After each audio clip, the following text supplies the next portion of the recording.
Would you guys like to see a magic trick? I would. I'll show you. Let's see. Wow. Instant jar.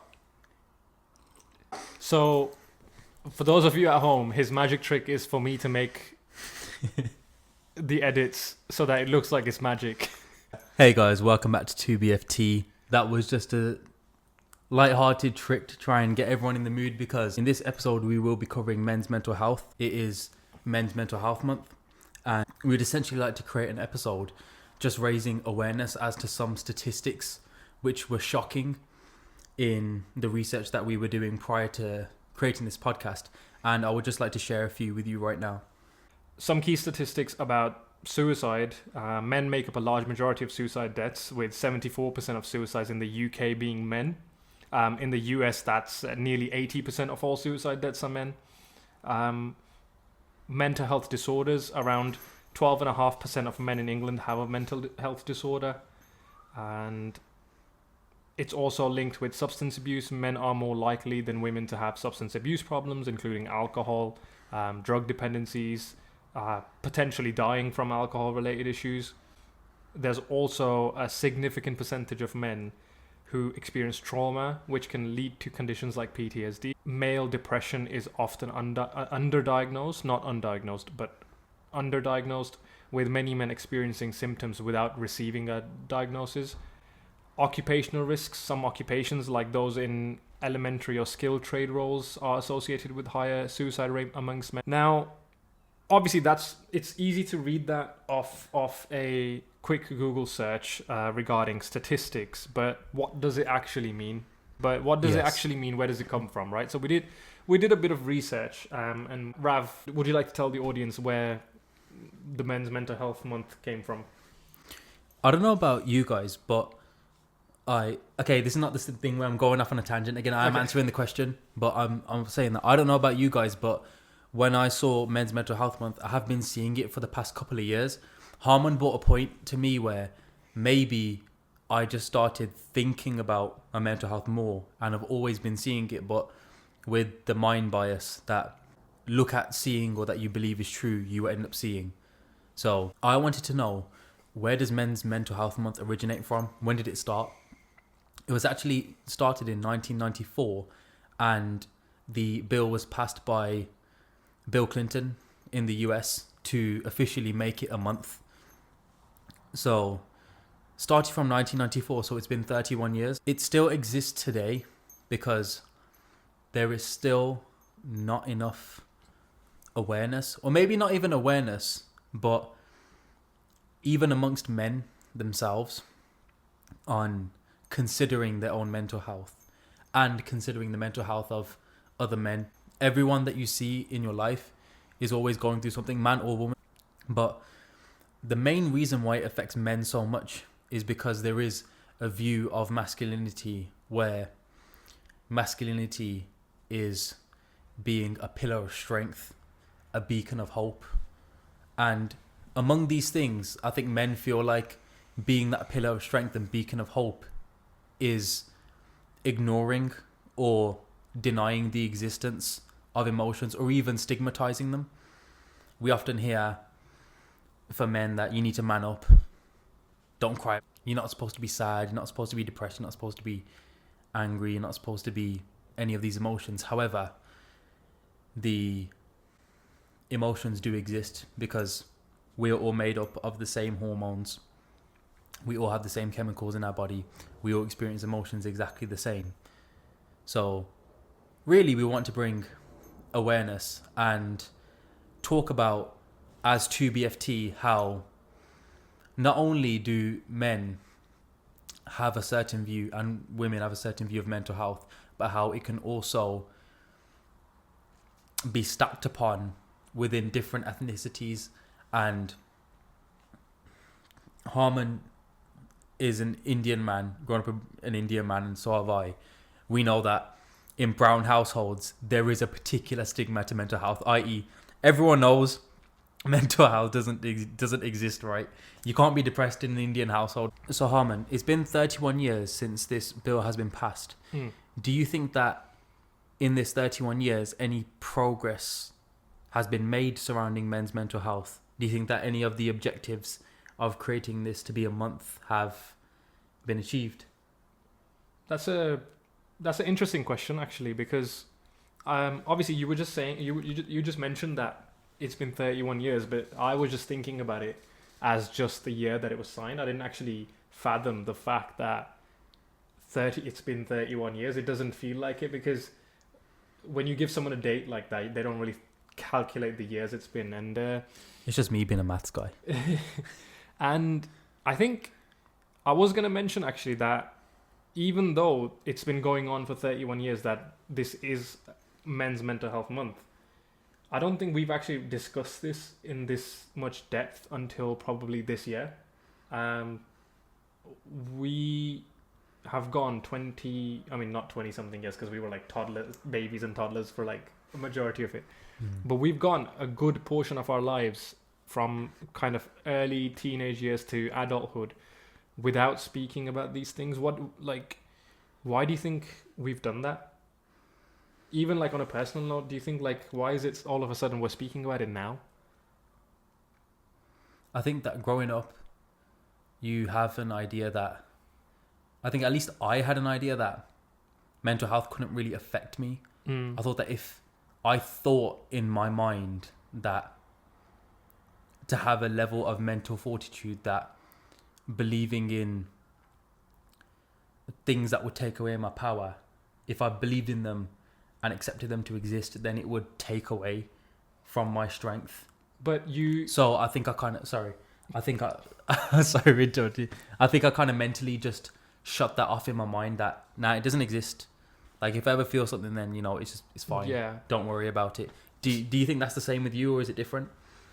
So with myself, I think I was aware that mental health problems exist. I mean, growing up in an Asian household, you can kind of have that stigma around it, which I'm sure we'll speak about that later on in the podcast, much more in depth. But growing up with a single mom, I had to make sure I was a bit more put together. I couldn't really feel like I was vulnerable, because I had to take care of myself and my mom in a way. Obviously, my mom took care of me, but as a young man, you feel like there's a need to make sure, even from a young age, that you're being the man. I think so.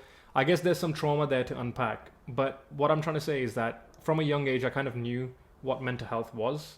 I was lucky enough to be surrounded by other people that did speak about it. I think even with our school, our education that we were given, there was kind of that feedback that we always had assemblies, and kind of the topic was always raised around it. And luckily, growing up, I didn't have a personal stigma against it, so I did think, okay, it is an actual thing. Mental health problems do exist. People can suffer from various different mental health, not even complete disorders, but even low moods. I know there's a whole big thing around, I don't know if you've ever done like a mental health quiz about if you're depressed, but yeah, you always have to kind of do all those check marks, like, are you constantly feeling like this? Are you feeling like this? And at the end, the doctor's like, oh, you might just be suffering from low moods. How can you... Bro, I passed the test. I got a 46 out of 50. Yeah, so on depression. Indian parents were going to be proud of that. I got 46 out of 50. Passed the test. Now, why don't you get 50 out of 50, bro? Yeah. Sorry, guys. We just had a little bit of a technical issue. I also changed. This guy just wanted to change his clothes, to be honest. No, we did actually have a technical issue, but I also wanted to change. So it's important to distinguish between mental health issues and feeling low. If you're just feeling low, it's okay. You'll come back from it. However, depression is quite significantly different.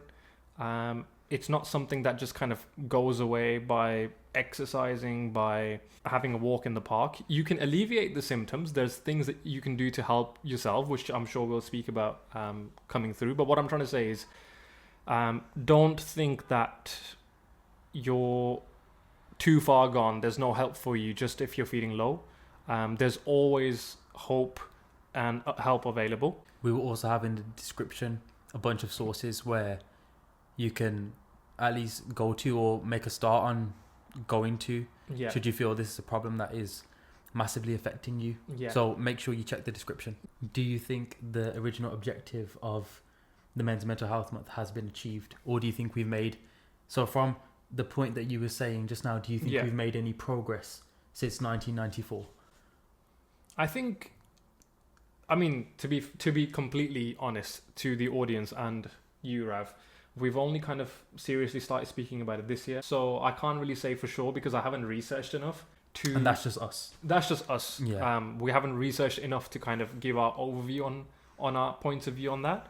But what I would say, the objective of this law being passed, the bill being passed, and the month existing, I think is just to raise awareness, which I think constantly is happening. I mean, look at us. We finally kind of figured it out and realized that June is Men's Mental Health Month. I think it's achieved its main kind of sort of initial purpose, but as with everything, things kind of evolve, don't they? So I'm sure now there's a lot of other things that the movement is trying to do.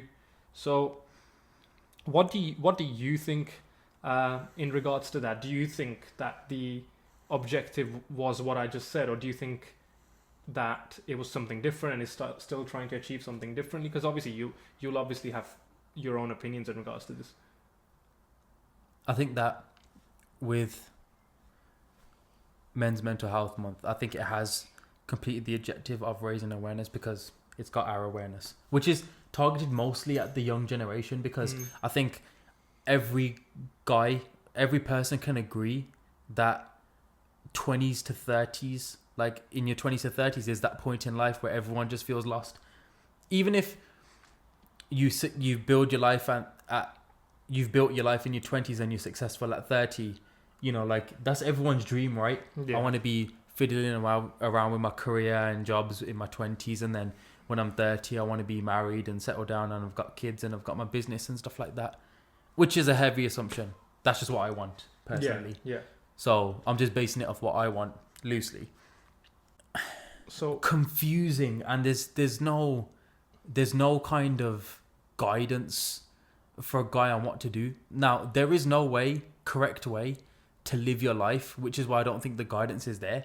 At least Men's Mental Health Month brings awareness to the fact that, yeah, you're lost and confused, and that's fine, because everyone needs to find their way in life. There is no kind of set out rule book that you need to have this by this age and blah de blah de blah. But it does raise awareness that keep your mental health as a priority in your life and base everything around that. And when you have good mental health, you then become satisfied and content with the things that you have in your life. I feel like the objective is to get mentally to that, not to abandon hard work and to abandon feeling frustrated at things and abandon, going through some things that require discipline to get what you want. I don't think that's what it's getting at. But I think it's getting at men do not prioritize this or ignore this. So that's what I feel as though the objective was. And I feel like that objective is slowly being achieved over the course of the next, this year and in the years to come. Yeah. Hopefully this goes on forever. I feel like as men, all our lives, we're always told to be someone. We're always told to be a man. Banja. Yeah. Mm-hmm. And like to act like a man, or be or like the fact that when you're young, you're told boys don't cry, boys do this, boys do that. As a man, you should be doing this. As a man, you should be doing that. And I think you kind of touched up on what you were just saying earlier. You've got all these aspirations and there's no guidance, but obviously those are your aspirations, but someone else as a man might have other objectives and goals. And it almost feels like there's a pressure put on young men growing up.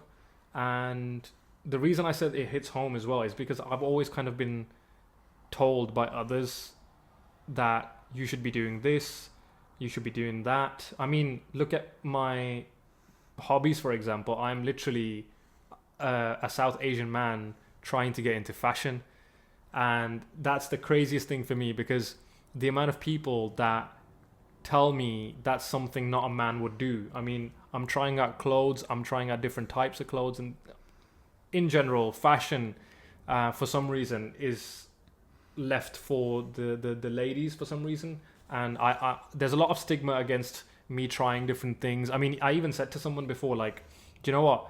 I would love to style a bag from Hermes, you know, the Birkin, because there's a fashion model I follow. He's a stylist as well. Wisdom Kaye, or K, his name is. For those of you don't know, get to know, search him up. He is arguably the best dressed person on this planet, and the man styled a black crocodile skin Birkin with a purple crocodile skin Birkin with a purple and white suit, and it looked fire.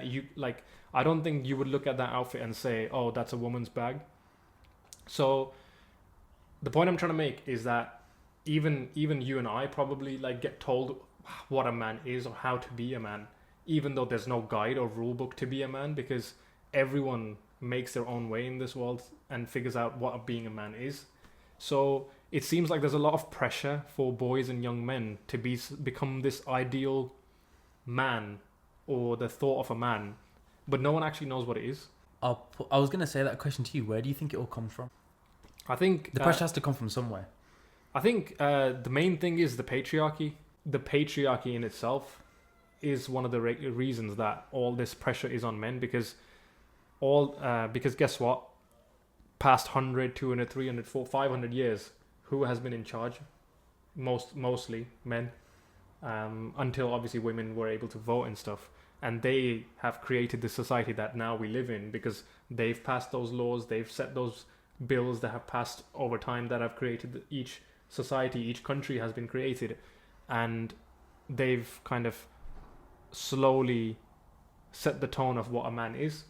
What do you think, Rav? I think I'd like to ask you, what do you think, in your perspective, being a man is, now that we're kind of on that conversation?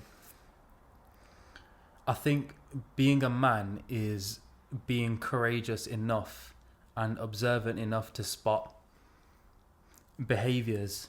What I'm trying to get at is, you observe people in your life that you would like to be like, people that you aspire to be like, and things that you aspire and want to do, and have the courage in your heart to chase these things, to follow your own moral code, to be able to ascertain your own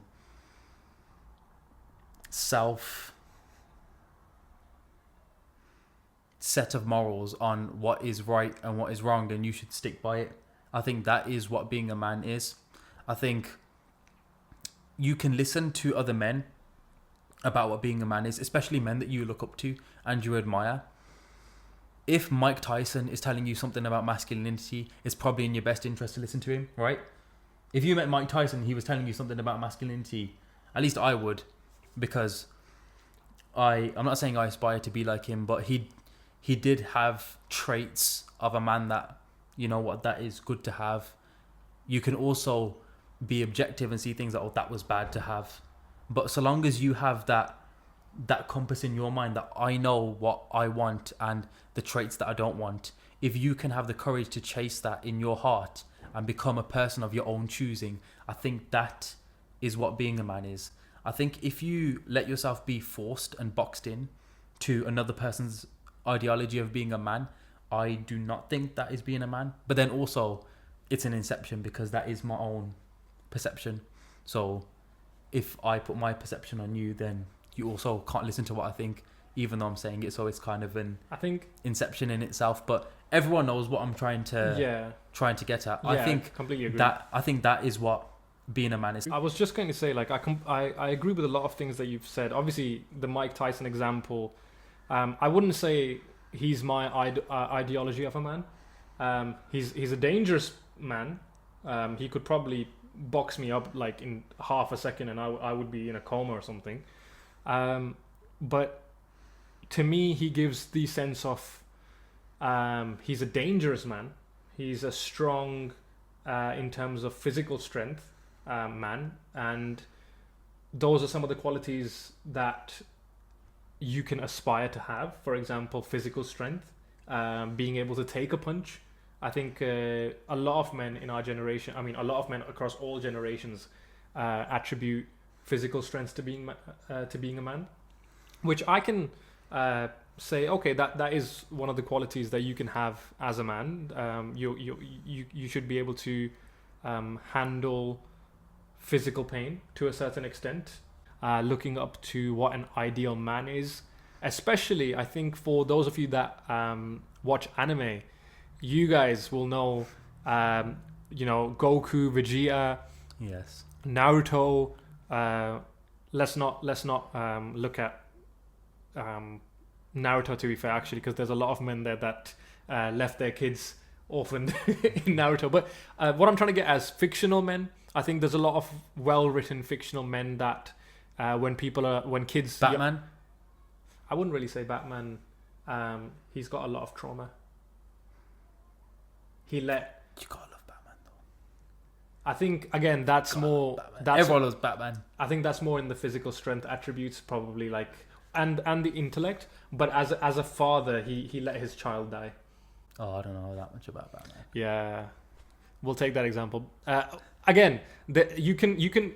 so what Rav was saying earlier about Mike Tyson, you can choose strength from his kind of ideology of a man. You can look at other men. You can look at the attributes that you would like. You can but then pick and choose what make your own idea of a man, right? I think that's what I'm trying to get at. That you can use loads of different aspects of everyone's personalities and make your ideal version of yourself as a man.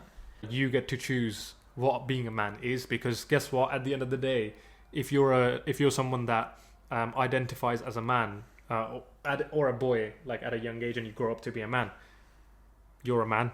Whatever you do is manly.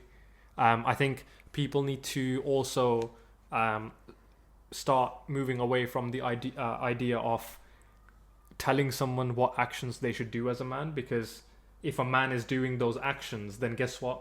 It's manly. I represent being a man, not the other way around. Being a man doesn't represent me. I think we've spoke a lot about what being a man is, and we mentioned ideologies, but for a lot of us South Asian boys, our first idol of a man is a lot of our fathers, or the men of the household in the South Asian communities, and I'm sure that there's a lot of stereotypes about it, and Rav mentioned it earlier at the start of the podcast, but I think, Rav, I'd like to hear that again from you. The stereotype around the South Asian communities and mental health, and especially our fathers and the men in our South Asian communities. So let's have a conversation about that. So, in a nutshell, I don't know why I keep saying in a nutshell. I'll say a 10-minute speech and then be like, oh, in a nutshell. But in one sentence, it's kind of that it doesn't really exist. That problems are problems and they can be fixed. Like problems, a lot of problems have black and white solutions. Where the older you get, you realize in life that, this is what relationships have taught me. That there is a grey area for many, many, many things. Things aren't as easy or as clear as black and white. Yeah. So, like my shirt here. It's black and white. Moving on swiftly from that. If you went to your dad and said that you were going through something or something like that, you came to him and said, I think I have depression, I think I have a mental health issue, I think it's safe to say that a large contingent of Asian dads would be like, no, you're fine. Like, what are you talking about? You know, that's not what's going on. You just, oh, you're fine. Just go to sleep, have some jar in it, and be all right. Yeah, it's pretty good advice. A jar's pretty good to have, but it would get passed off as nothing. Is the point I'm trying to get at? Then, as a man, what happens is, if you ever reach out to another with an issue, most times as a man you get shut down for it, and when men get shut down for things, we stop talking about them. Or when you get nagged about something so much, you shut down. So instead of conflict resolution, most times as a man, it's just the path of least resistance for you to just kind of shut down and be quiet. I think that's what we see happen a lot. You must have that in your life as well. You know, when you try and talk to someone so much about a topic and they just pass it off as nothing, or like you're overreacting or something, and then you're just like, you know what, can't even be bothered. Don't have the mental energy to deal with this anymore. So then you kind of just brush it under the carpet and then just pretend it doesn't exist, and then just go about the rest of your life. Yeah. And what happens is that piles up a lot with a lot of things. Yeah. Then the emotions get bottled up, and then I think that's where you start seeing things happen where you have men coming to these conclusions that, you know what, it's better if we just put a permanent solution to this instead of just keeping these things going on. Sometimes you feel like you get stuck in a cycle where no matter how hard you're working or what you're doing, nothing ever seems to be working and fixing any issues. So then it does feel like the work you're doing is kind of pointless in a sense, because we work to fix problems. We don't work to create problems or keep problems going. I think it's the masculine imperative to want to fix problems, right? And make things better over time. So if you see yourself not doing that, if you don't see the outcome of those results, I think it's fair to say that that would feel pretty pointless. I do get where it comes from. So I think that's just my thoughts surrounding that, Harmon. Is your experience any different to that, or can you attest to that? I think there's a lot to unpack with what you've just said. But the main thing that I kind of was thinking about while you were sharing your experience and thoughts right there about how our community and the idea of being a man in South Asian communities is kind of different. I think it also happens. I think it's generally ethnic communities majority of the time, not just South Asians, but you do see a lot of it, to be fair. A lot of men kind of brush everything under the carpet because, like you said, they like to take the path of least resistance. And from personal experience, do you know what I've realized is that not taking the path of least resistance, but actually confronting your emotional problems, that could be with your partner in a relationship, that could be with your kids, that could be with your parents, your siblings. Taking that harder path, I think, is more masculine in a way, and yes, the men in ethnic communities tend to shy away from that because there's a lack of vulnerability. There's a lack of vulnerability when it comes to ethnic men. I think growing up from what I've seen growing up from the handful of men I've been around, because guess what, my father wasn't in the picture when I was growing up. But the handful of men I've seen, all of them have their own positives as a man that I chose the good qualities that I wanted to look up to. But I wasn't naive. I also looked at them and saw the shortcomings of them as men trying to navigate life. I mean, also, it's also good to be kind when we're speaking about this topic, because guess what? These men that we're speaking about, they're also living their life for the first time. They're also figuring out as they go along what being a man is. But to those men that we're speaking about right now, I would advise to continue doing your best like you already are. If you feel like you're not doing your best, I'm sorry if you feel that way, but you can keep continuing to do what you are doing, and you are manly enough because you are a man. However, it is good to speak about the negative side of our community, where those men that I've just mentioned, unfortunately, they weren't vulnerable emotionally. I think the biggest one is where people ask you, when was the first time you ever saw your dad cry, or a man in your life cry? I think those kind of moments as a young boy or a young man, you'll notice are quite significant, because as a young boy, if you see your father cry, it kind of tells you as well that, it's okay to cry. And I was showing Rav a music video earlier, and it's by a singer.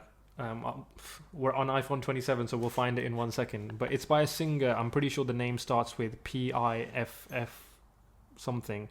The song is called Boys Do Cry. And the reason I was showing it to Rav, it's by Piff Marty. I came across this song a couple of years ago, and it still resonates with me to this day. Well, still resonates with me to this day, because the fact that I still remember it is because he literally, in the song, he says, boys do cry, it's okay to cry. There's no harm in feeling sad. And as a South Asian boy at that time, I was thinking, wow, like, it is okay. So I agree with you 100%. Like, there's a lot of things that go brushed under the carpet, and our communities, the South Asian communities, need to do better. The men need to do better, as they're also figuring out how to be men, but also teach your people around you that it's okay to be vulnerable, because if you start doing it, you'll set an example for the future generations. Because I think we're all at this point in time tired of toxic masculinity, where men aren't allowed to cry, boys need to do this, men need to do that. I think we're all tired of it at this point. Society, for some reason now, is kind of reverting back a tiny bit, where as a man, if I do complain, or if I do stand up for what I believe in, or hold my ground around something, I'm told that I'm sassy, I'm acting like a princess. And I think it's not really fair, because I myself can handle those things. I don't really, if you told me I'm a princess or I'm being sassy, I don't really care about that, because I'll hold my ground with what I believe. But I feel like to another man, if you say those things, they'll start to believe that if they're reacting a certain way and being called a princess, they'll start to hate that, and they'll change their views and thoughts, and maybe it'll turn them down a different path. And that's not good, because if that man is willing to stand up for themselves, that's masculine. That's manly to me.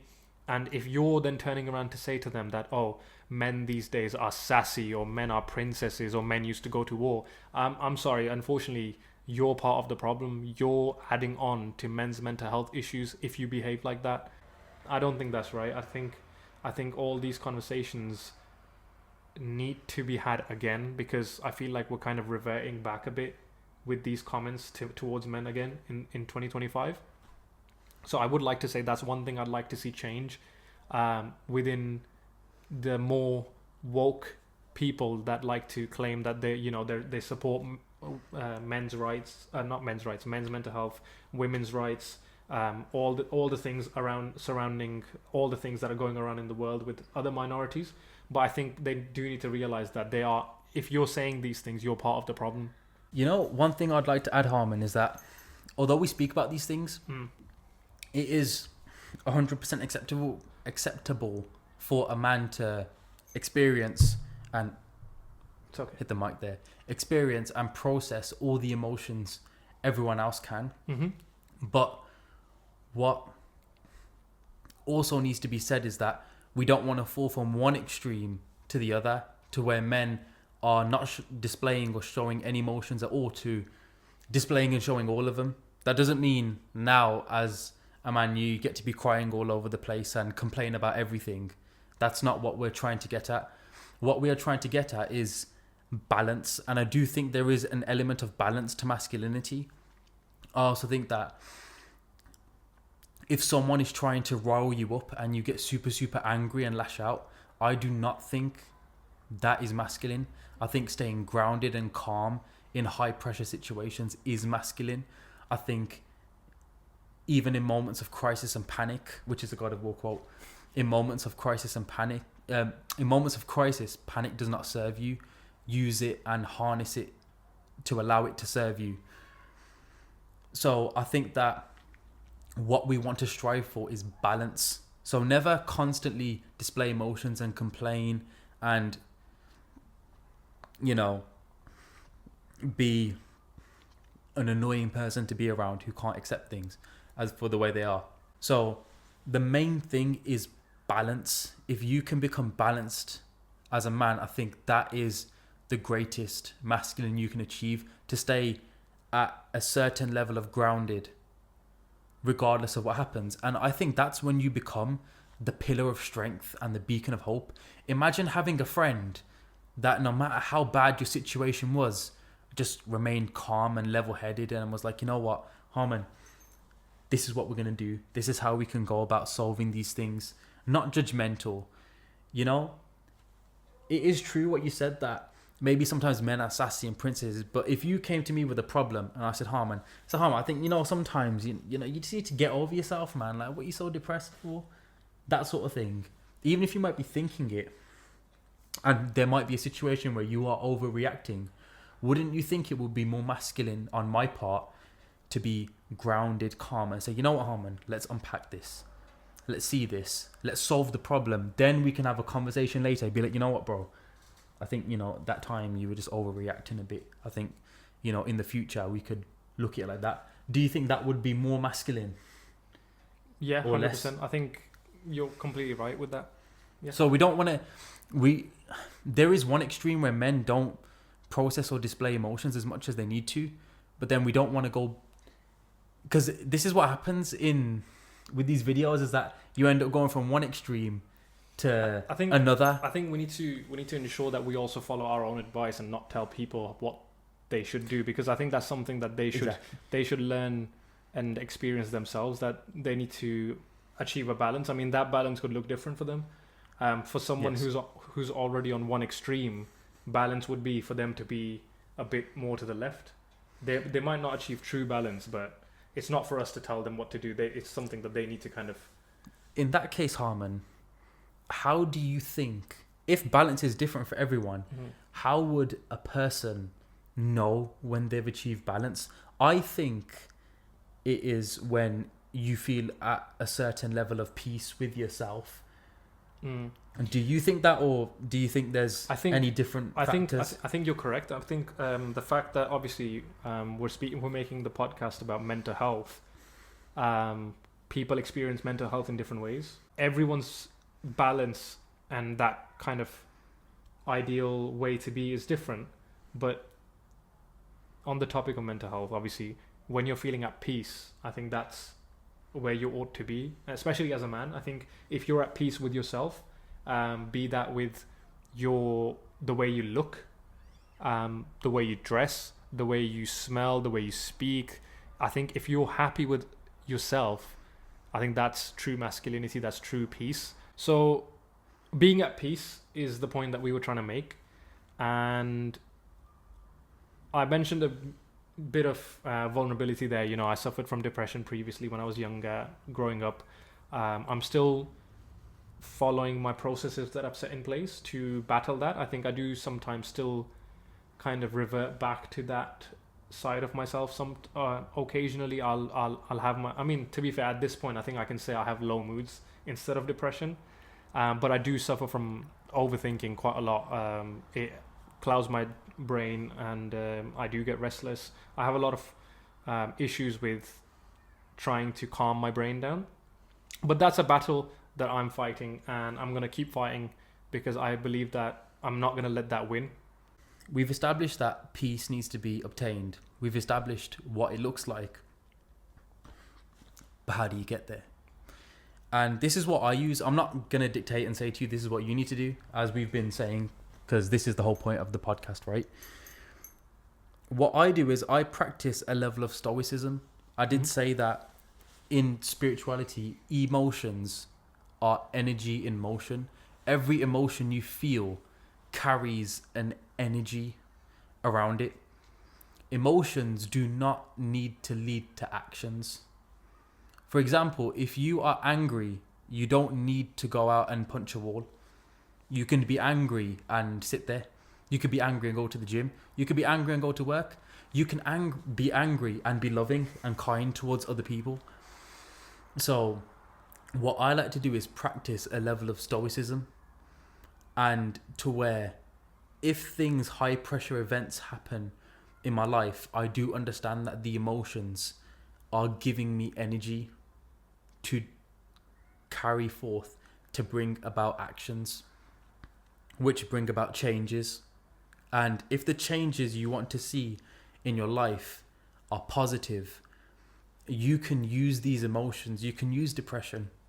You can use anger. You can use sadness. You can use all of it. to be honest, I would argue that the only one you can't really harness is happiness. I've never been happy and be able to make that into some sort of energy. You could be angry and it can give you an unparalleled level of strength. You will agree to that, right, Harmy? You know, when you're angry in the gym and next thing you know, you bang out a set of bench you've never done before because you're so angry. All of that is energy. You can take energy from negative emotions and channel them into positive outcomes. And I'll tell you the reason why, because positive and negative, good and bad, do not exist. They are man-made concepts. It is kind of a socio-environmental label put on emotions, that anger is negative, happiness is positive, sadness is negative. All these emotions do not land anywhere on a scale. If you can understand that and really come to terms with that, you can utilize any emotion on the board for any changes and actions you want to bring forth. If you understand this and can accept this, I know there's some people where it will just go over their heads or they won't believe, which is absolutely fine. It is masculine to also reject everything if that is of your choosing and that is what will bring you peace. But I think that is, in a nutshell, which was not a nutshell, but that is how I navigate that. I'm not saying that I'm perfect at it, but I'm saying that that is the go-to strategy that I use to navigate that. And to end this podcast off on a great note, we'll be leaving places where you can seek help. If you feel like you want to seek help for mental health, if you are feeling like there's no hope left, there's no one around you, just know you can always hit our DMs. You can always have a conversation with us. Our DMs are open on TikTok, Instagram. I'm not sure if YouTube lets you DM, but you can leave a comment for us. We can figure out a way to speak to you. If you feel like you need someone to speak to, reach out to your close support network, reach out to your friends, your family, your partner. If you feel like you don't have anyone, make sure you reach out to the links that we'll put in the description below. There's always support available, guys. Just know that you will never ever be given a battle that you cannot win. Never. You will always be able to somehow triumph over your battles, even if the odds are 1%. That 1% is always enough. So every situation is always a great opportunity for learning, growth, and to propel you forward even more into success. And that is what you can then show to the future generations to create even better mental health for men. So take care, guys. 2BFT. 2BFT.